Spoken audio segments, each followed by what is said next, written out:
Глава 1. Къщата на Ридъл.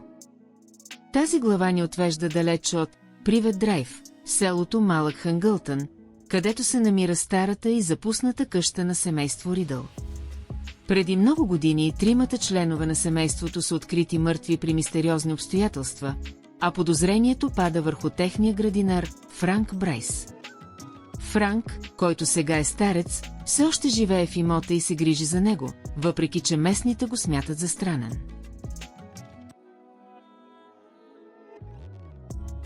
Една нощ той забелязва светлина в изоставената къща и решава да провери дали вътре няма крадци. Когато влиза, той дочува разговор между двама души, които планират убийство. Единият глас е висок и студен, това е гласът на лорд Волдемор, който е в изключително слабо физическо състояние. Другият глас принадлежи на опаш, Питър Петигрю, който изглежда уплашен и подозрителен. Те обсъждат план, включващ един верен слуга и момче на име Хари Потър.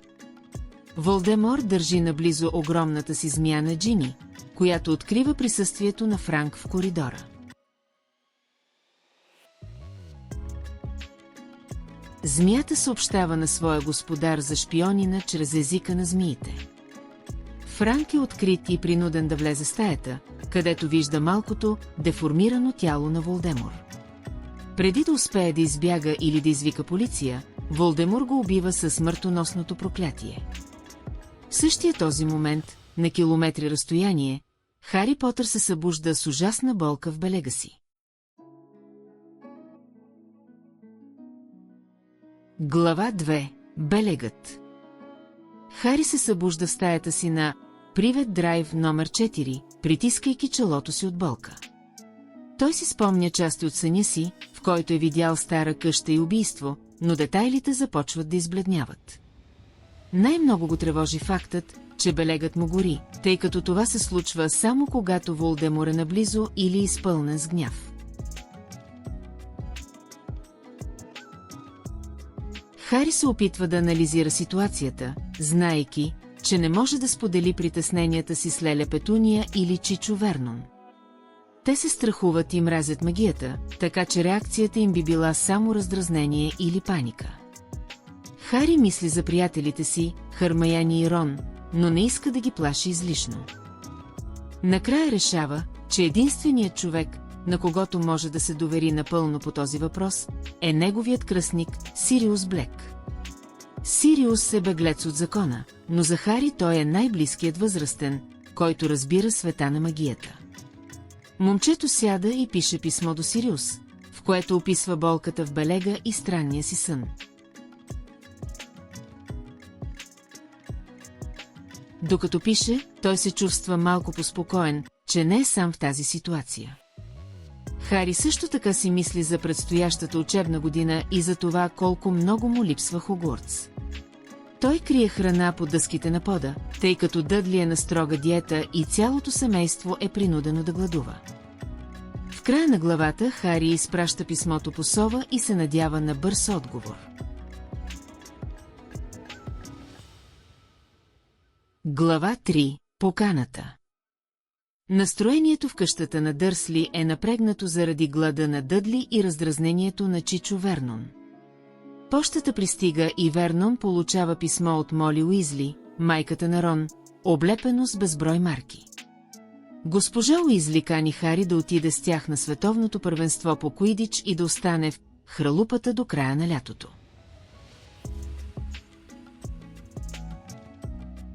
Чичо Вернон е вбесен от странния вид на писмото, което е привлякло вниманието на пощалюна. Той не иска да пусне Хари да се забавлява, но същевременно иска да се отърве от него възможно най-скоро.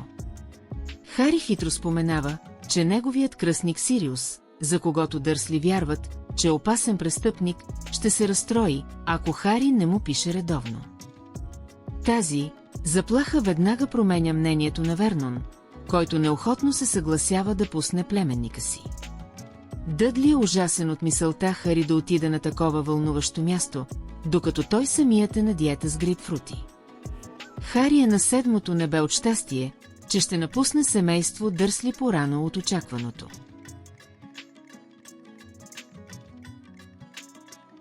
Той веднага започва да опакова куфара си, вълнувайки се за магическото събитие. Предстоящото първенство е най-голямото спортно събитие в младежническия свят от години. Хари няма търпение да види Хърмаяни и семейство Уизли и да забрави за Привет Драйв. Глава 4. Обратно в хралупата. Хари очаква семейство Уизли да пристигнат всеки момент, за да го вземат от къщата на Дърсли. Той е опакувал целия си багаж и седи нервно в хола заедно с Чичо Вернон, Леля Петуния и Дъдли. Семейство Уизли са решили да използват камината чрез летежен прах, но не знаят, че камината на Дърсли е зазидана с електрическа печка пред нея. Изведнъж отзад зад печката се чуват силни звуци и гласове, които идват от вътрешността на стената. Господин Уизли, Фред, Джордж и Рон са заседнали в тясното пространство и се опитват да излязат. Артур Уизли е принуден да взриви стената с магия, което хвърля семейство Дърсли в истински ужас и паника. Прах и отломки хвърчат навсякъде, а Чичо Вернон остава безмълвен от ярост и страх. Господин Уизли се опитва да бъде любезен и да проведе нормален разговор с магалите, но те отказват да му отговорят. Фред и Джордж случайно изпускат няколко магически бомбона на пода, докато изнасят куфара на Хари.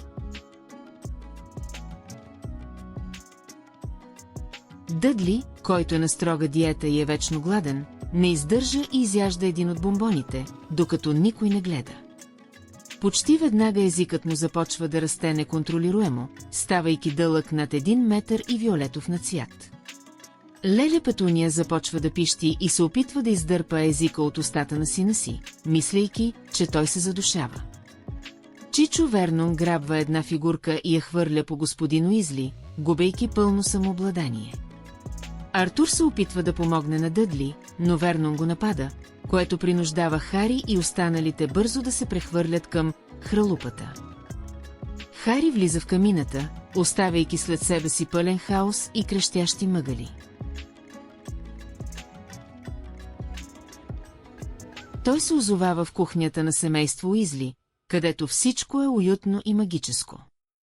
Господин Уизли пристига последен, видимо ядосан на близнаците за тяхната лудория с бомбона. Хари най-накрая е на сигурно място сред приятелите си, далеч от потискащата атмосфера на Привет Драйв. Глава 5. Мадюсническите шеги на Уизли. В хралупата цари обичайната бъркотия, но този път тя е подсилена от подготовката за световното първенство.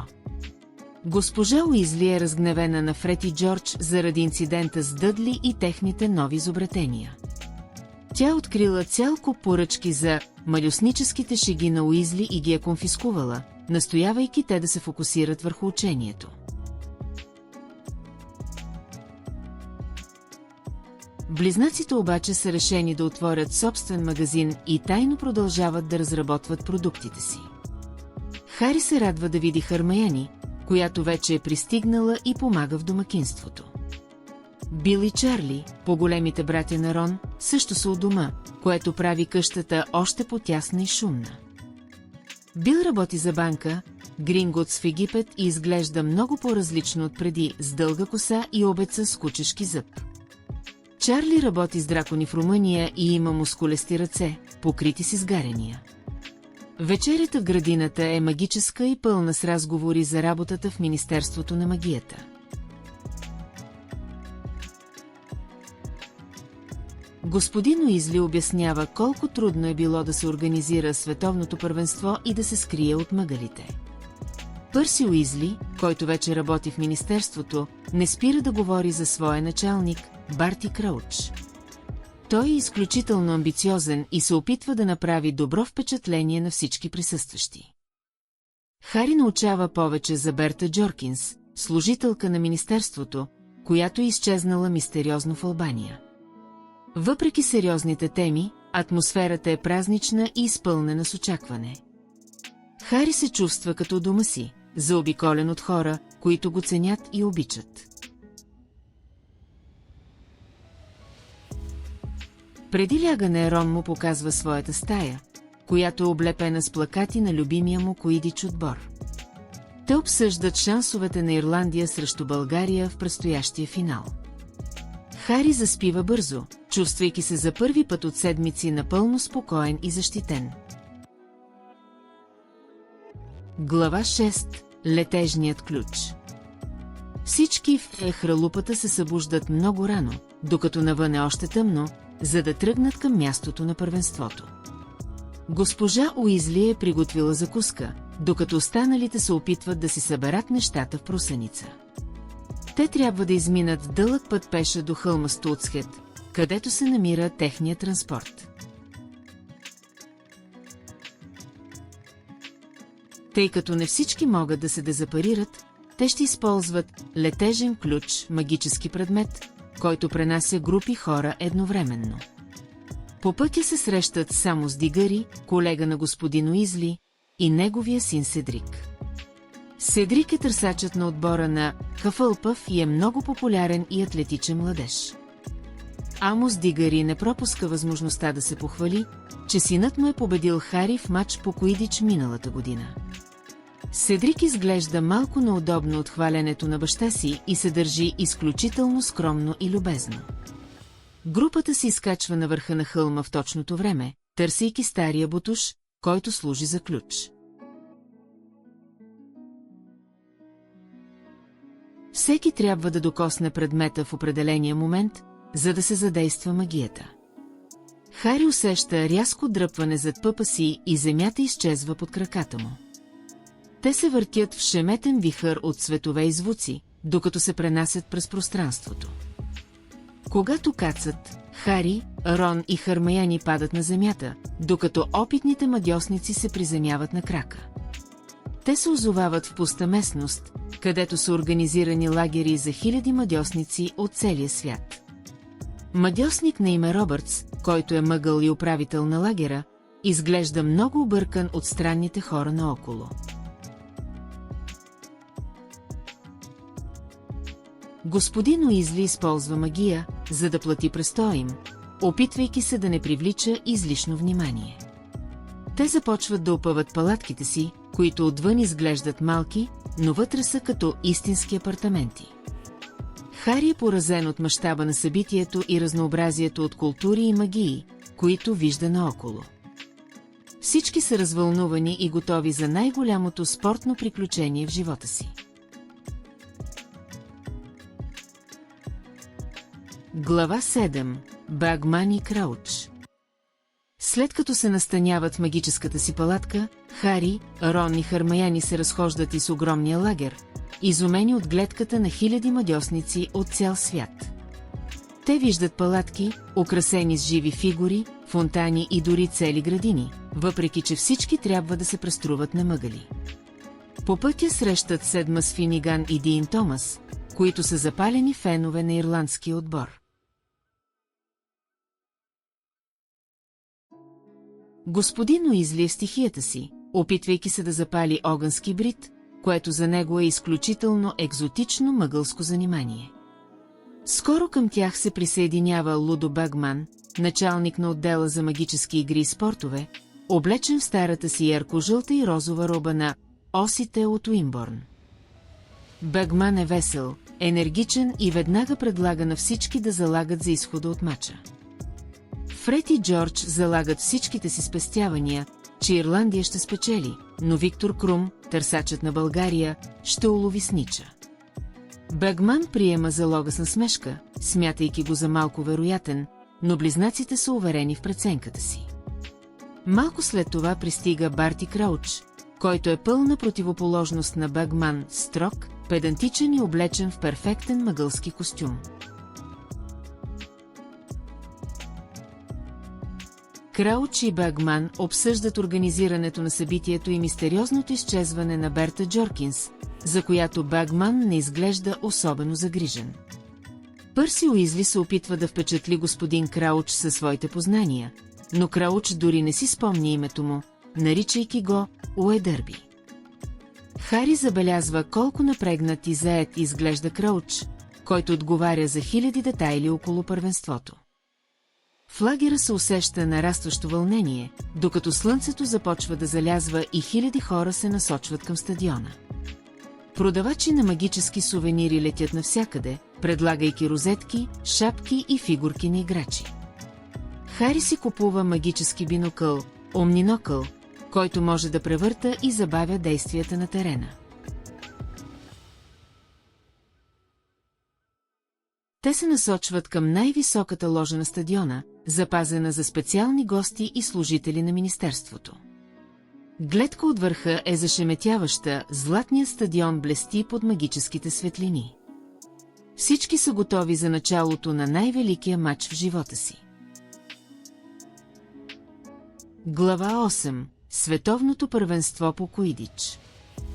Стадионът е препълнен с над 100 000 мадьосници, а атмосферата е наелектризирана от викове и песни. В ложата Хари среща Корнелиус Фъдж, министъра на магията, който е зает да посреща чуждестранни делегати, включително българския министър. Там е и семейство Мълфой, които не пропускат възможността да се подиграят на Уизли за бедността им и за високата позиция в ложата. Преди мача започва представянето на талисманите, ирландските леприкони засипват тълпата със злато, което по-късно се оказва фалшиво. Българските талисмани, вейлите, излизат на терена и започват своя танц, който хипнотизира всички мъже, включително Хари и Рон. Те се чувстват готови да скочат от ложата, само за да привлекат вниманието на прелесните създания. Мачът започва с невероятна скорост и грубост, каквито Хари никога не е виждал в училищните игри. Българският търсач Виктор Крум е истинска звезда, демонстрирайки невероятни маневри на метлата си, докато ирландците показват перфектна отборна игра. Ирландия бързо повежда в резултата благодарение на своите нападатели, които пробиват българската защита отново и отново.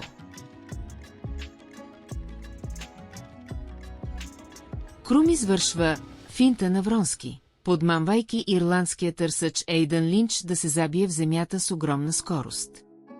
Въпреки че Ирландия доминира, мачът е изпълнен с фалове и напрежение между играчите и талисманите.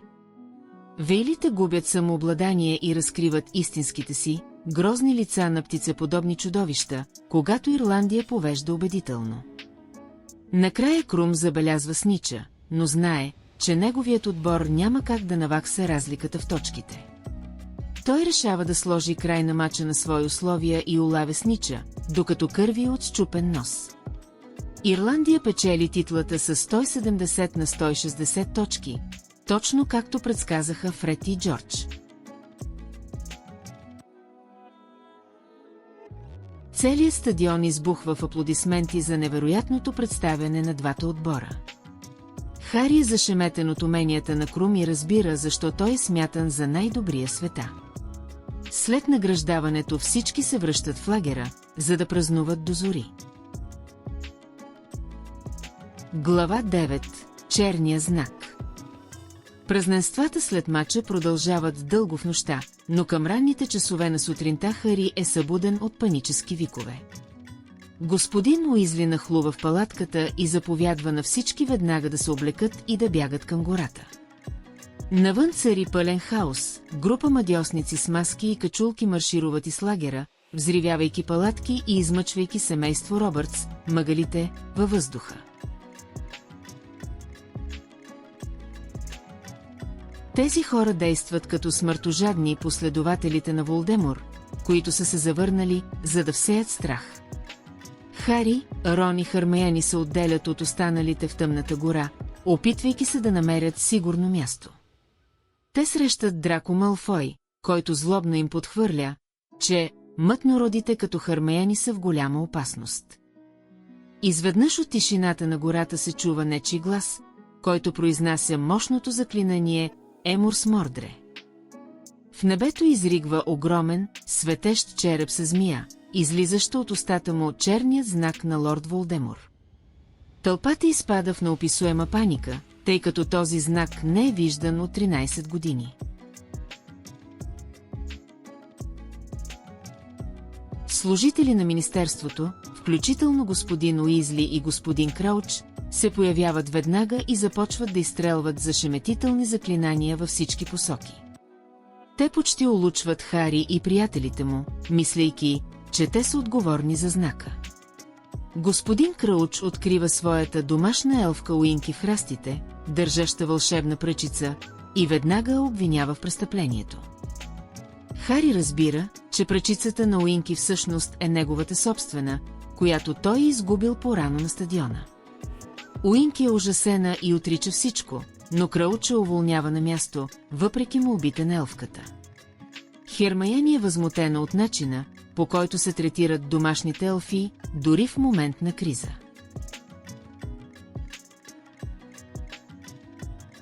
Никой не намира истински извършител, който е призовал знака от сенките на дърветата.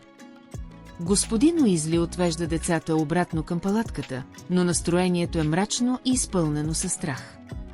Всички си задават въпроса дали това е знак, че Волдемор се завръща на власт. Хари усеща, че безопасността, която е чувствал досега, започва да избледнява. Глава 10. Хаос в Министерството. След ужасяващата нощ на световното първенство, групата се завръща в хралупата чрез летежен ключ, изтощена и разтревожена. Госпожа Уизли ги чака на прага, обляна в сълзи от облегчение, че всички са живи и здрави. Вестниците, особено пророчески глас, веднага започват да бълват статии за неспособността на Министерството да овладее ситуацията. Рита Секитър, скандалната журналистка, пише остри критики срещу Артур Уизли и неговите колеги, обвинявайки ги в некомпетентност. Господин Уизли е принуден да работи извънредно дни наред, за да потуши скандалите и да успокои разгневените мадьосници.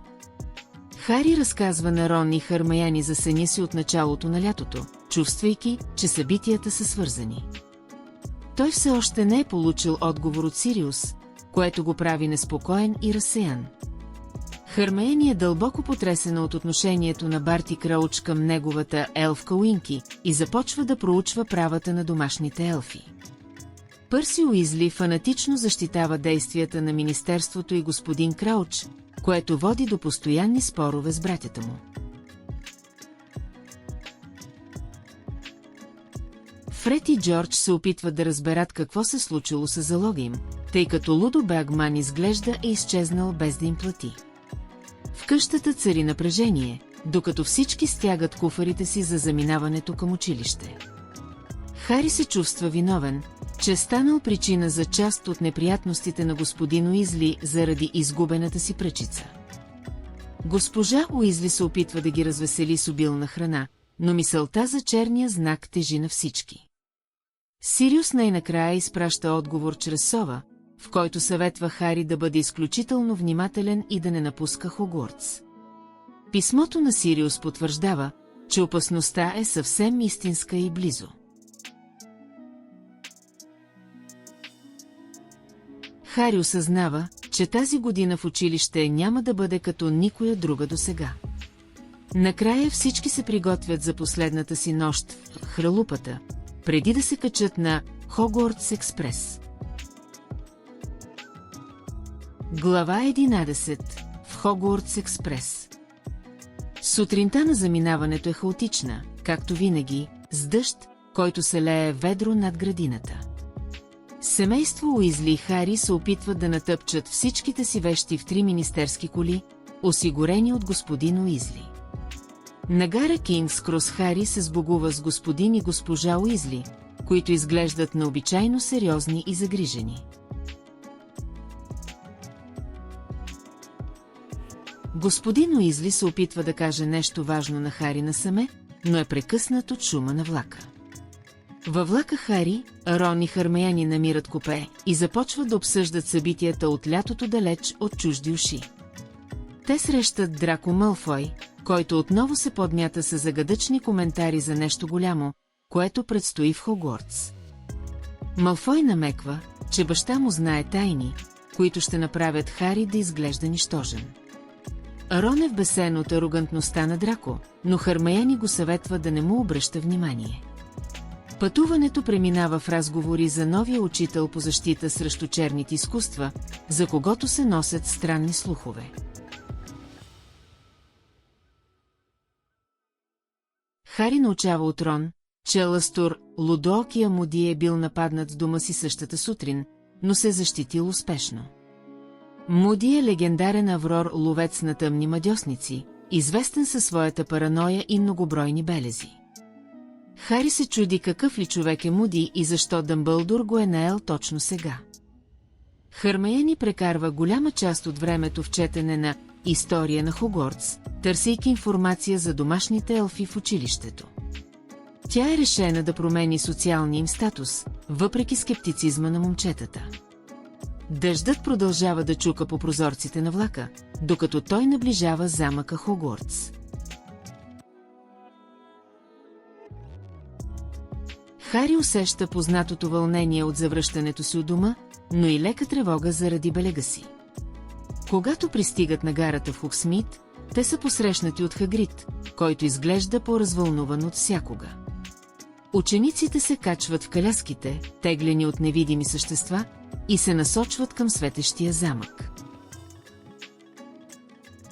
Глава 12. Тримагическият турнир. Церемонията по разпределянето преминава под знака на проливния дъжд, който намокря всички до кости при влизането в голямата зала. Хари забелязва, че на масата на учителите има празно място, което вероятно е за новия преподавател. След като първокурсниците са разпределени, Дъмбълдор става, за да направи своите традиционни съобщения. Той представя Аластор Муди, който влиза в залата с трясък, изглеждайки страховито със своето магическо око, което се върти във всички посоки. Муди пие само от собствената си манерка, което веднага предизвиква шепоти сред учениците за неговата предпазливост. Дъмбълдор обявява, че тази година междуучилищното първенство по Куидич няма да се състои, което предизвиква вълна от недоволство. Вместо това, Хогвартс ще бъде домакин на легендарния тримагически турнир, който не се е провеждал от векове. В турнира ще участват по един шампион от трите най-големи магически училища в Европа – Хогвартс, Беобатон и Дурмштранг. Шампионите ще трябва да преминат през три изключително опасни изпитания, за да спечелят тримагическата купа и голяма парична награда. Дъмбълдор обяснява, че поради опасността на задачите, тази година има ново правило – само ученици на 17 и повече години могат да участват. Фред и Джордж са вбесени от това ограничение, тъй като им остават само няколко месеца до пълнолетието. Те веднага започват да планират как да измамят възрастовата линия, която Дъмбълдор ще постави. Делегациите от другите училища ще пристигнат през октомври, за да започне процесът на избор. Хари се чувства облегчен, че е твърде малък, за да участва, мислейки, че най-сетне ще има спокойна година. Рон обаче мечтае за славата и златото, които носи титлата тримагически шампион. Вечерята завършва с много вълнение и дискусии за това, кои ученици от Хогвартс биха могли да бъдат избрани. Хари си ляга, мислейки за странното око на Муди и за предстоящите предизвикателства в замъка. Глава 13. Лудоокия Муди. Първата седмица от учебната година започва с голямо любопитство към новия учител по защита срещу черните изкуства. В часовете по пророкуване професор Трелони отново предрича смъртта на Хари, което вече дори не го плаши, а само го дразни. Хари и Рон се забавляват, измисляйки ужасяващи прогнози за бъдещето си в своите домашни работи. В часа по грижа за магическите създания Хагрид запознава класа с гърмящи летящи раци, странни, опасни и неприятни същества, които той самият е създал. Малфой не пропуска възможност да се подиграе на Хагрид, което вбесява Хари и приятелите му. Когато по-късно Малфой се опитва да нападне Хари в гръб в коридора, професор Муди се намесва по шокиращ начин. Той превръща Драко в бял пор и започва да го подмята нагоре-надолу по пода като наказание за подлата му постъпка. Професор МакГонагъл пристига ужасена и спира Муди, обяснявайки, че в Хогвартс никога не се използва преобразяване като наказание. Муди изглежда напълно безразличен към правилата и просто казва, че иска да научи Малфой на малко морал. Тази случка веднага го превръща в герой в очите на учениците от Грифиндор, макар и да е леко плашещ.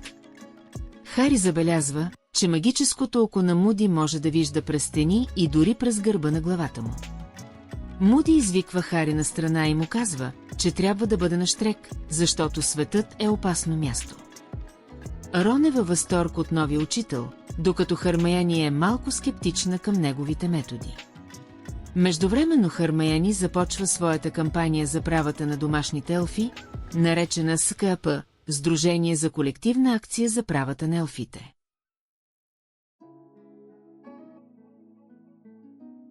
Тя започва да изработва значки и да притиска всички да се присъединят към нейната кауза.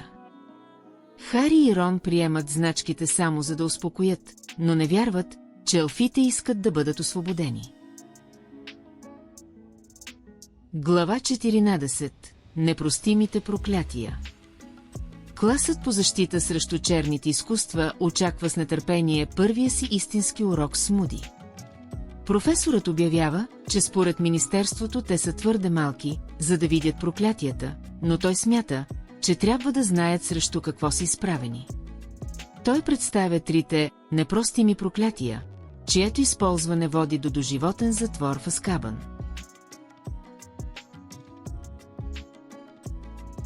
Първото е проклятието Империус, което дава на мадьосника пълен контрол върху волята на жертвата. Муди демонстрира това върху Паек, карайки го да танцува и да изпълнява странни движения, което предизвиква смях, но после и страх. Второто е проклятието Круциатус, проклятието за мъчение, което причинява непоносима болка на тялото. Когато Муди го демонстрира върху Паека, Невил Лонгботъм изглежда видимо разстроен и ужасен, гледайки гърчещото се насекомо. Хърмаяни извиква на професора да спре, забелязвайки състоянието на Невил, и Муди веднага прекратява магията. Последното проклятие е Авада Кадавра, смъртоносното проклятие, от което няма защита и което убива моментално. Муди обяснява, че само един човек е оцелявал след него и това е Хари Потър, който седи в залата. След часа Хари е зашеметен от видяното, а Невил е в състояние на шок заради трагичната история на родителите си. Муди кани Невил в кабинета си за чаша чай, за да го успокои, и му дава книга по хербология, която да го разсее. Хари разбира, че Муди е суров, но има и състрадателна страна към тези, които са страдали. Вечерта Хари пише ново писмо до Сириус, разказвайки му за новия учител и странната атмосфера в училището. Той се чувства все по-загрижен за това, какво предстои с наближаването на турнира.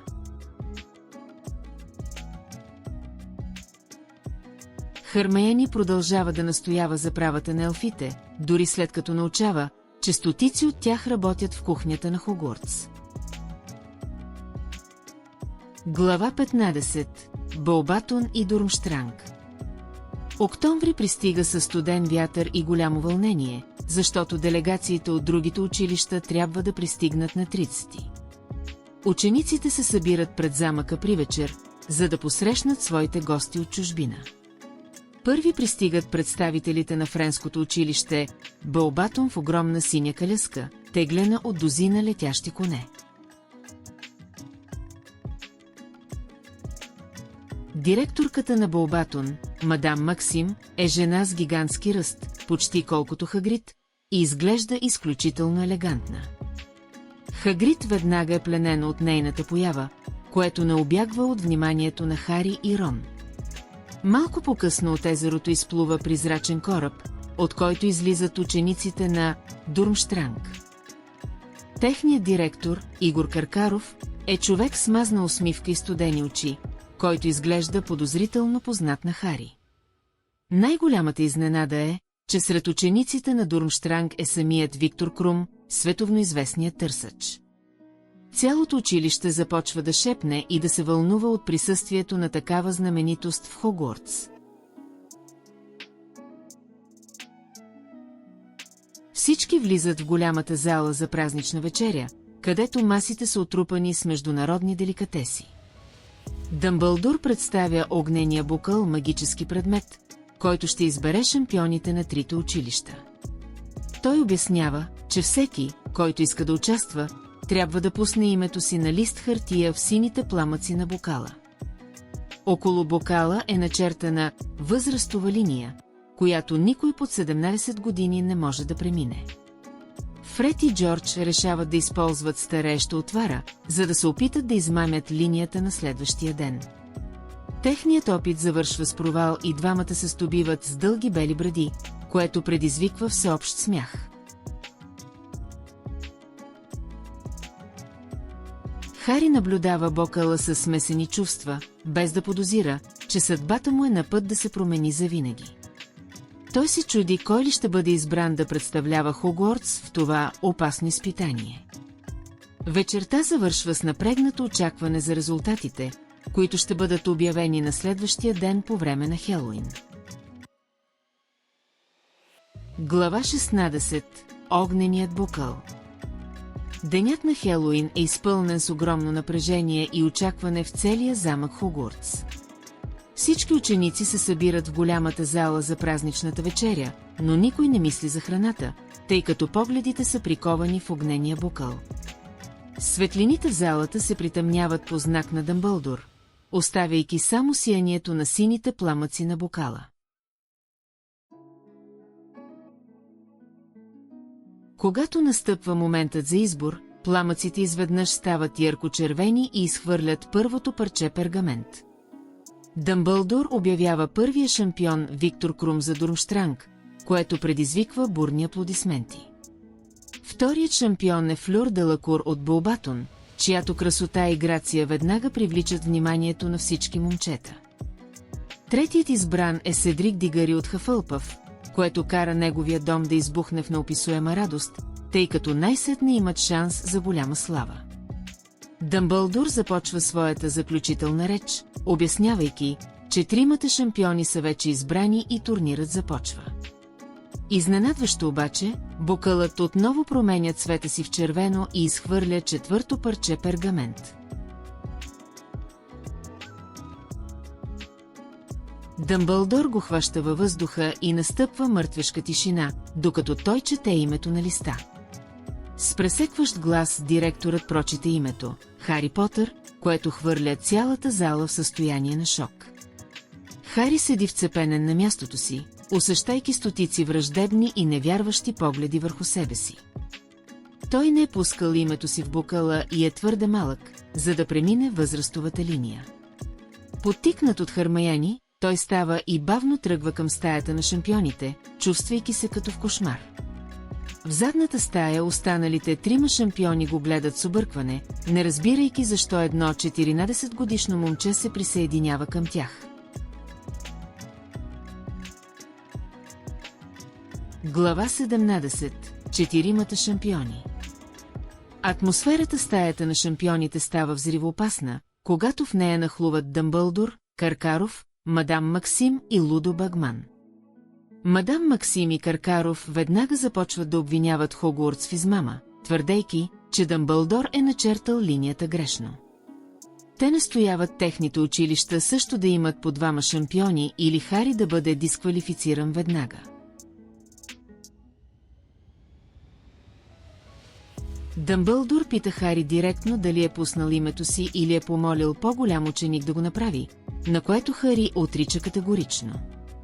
Лудо Багман обаче настоява, че магическият договор с бокала е обвързващ и Хари е длъжен да участва, независимо как е попаднало името му вътре.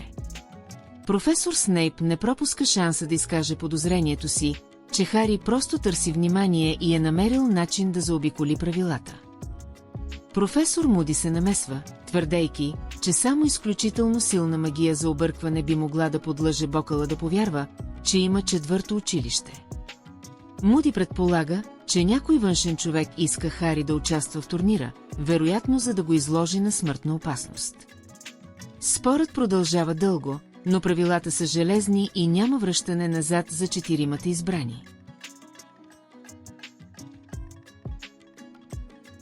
Господин Крауч, изглеждащ необичайно болен и изтощен, потвърждава, че Хари трябва да се състезава според магическото право. Хари се връща в кулата на Грифиндор, надявайки се на подкрепа, но там заварва огромно парти, организирано в негова чест.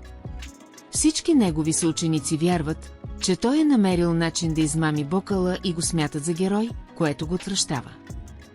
Най-големият удар обаче идва от Рон, който отказва да повярва на Хари и го обвинява в лъжа и егоизъм.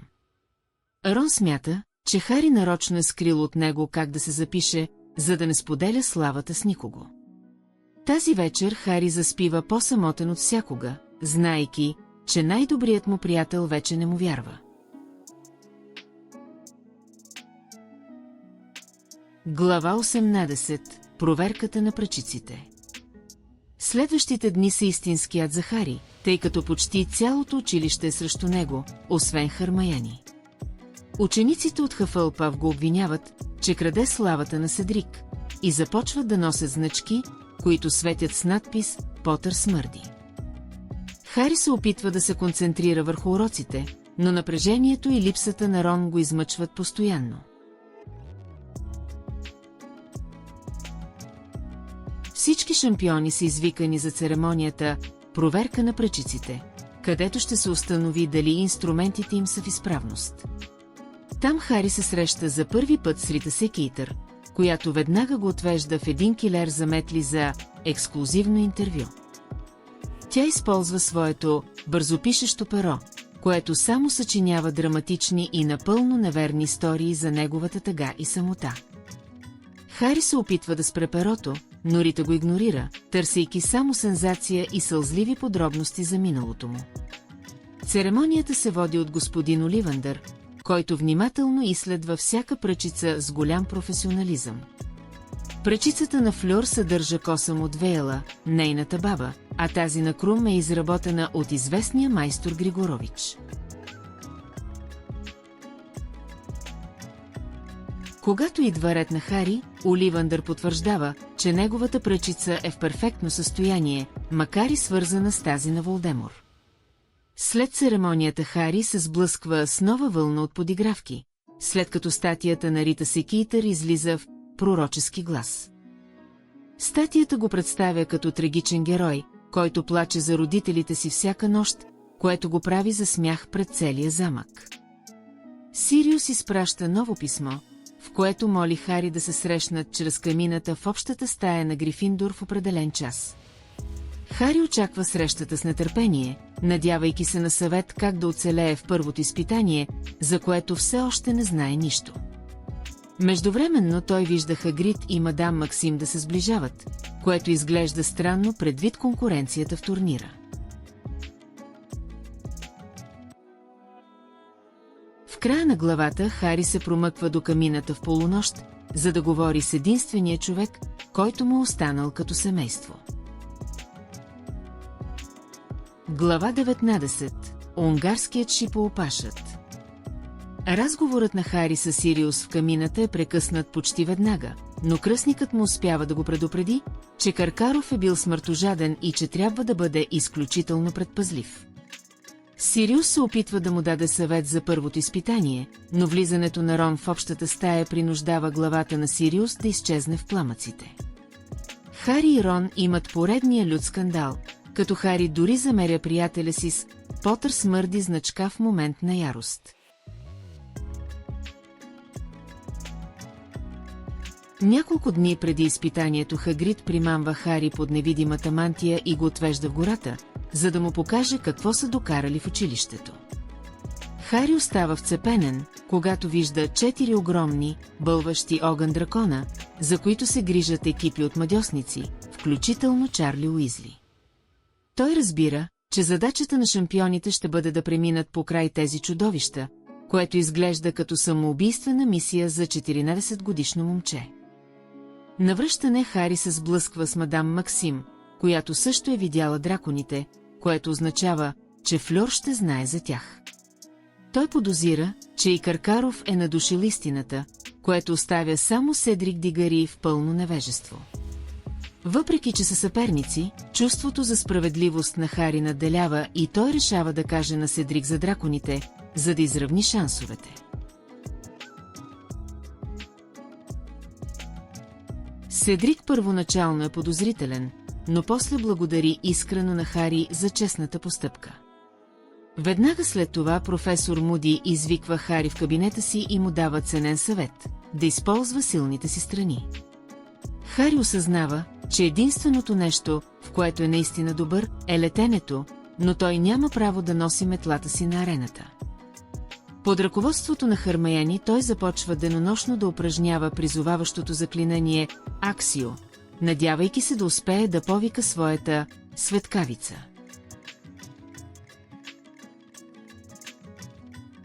Глава 20.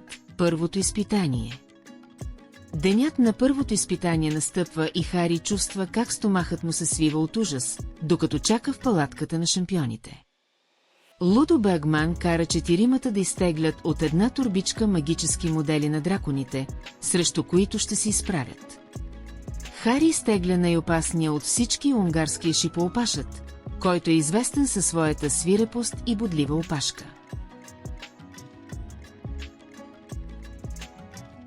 Задачата е проста, но смъртоносна. Всеки шампион трябва да открадне златното яйце, скрито в гнездото на женския дракон.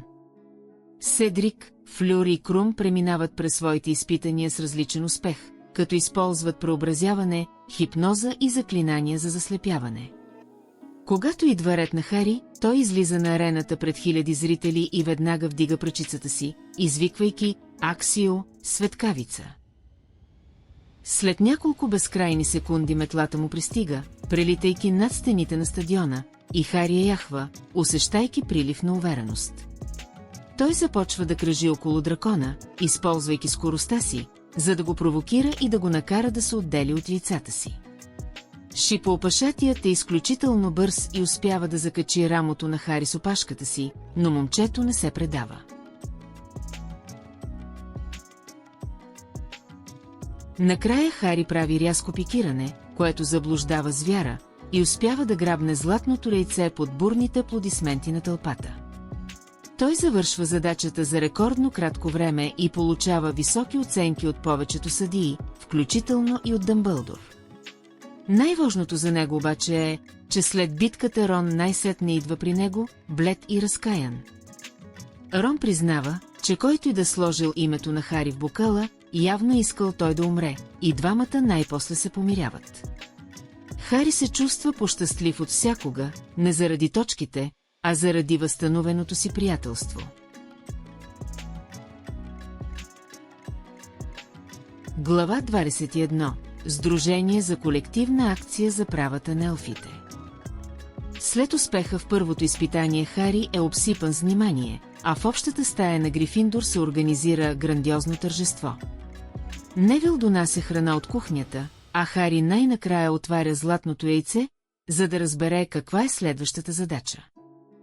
Вместо инструкции обаче, от яйцето излиза ужасяващ, пронизителен писък, който прилича на пеене на банши или мъчение на хора. Никой не може да разбере какво означава този шум, но Хари знае, че има време до февруари, за да разгадае мистерията.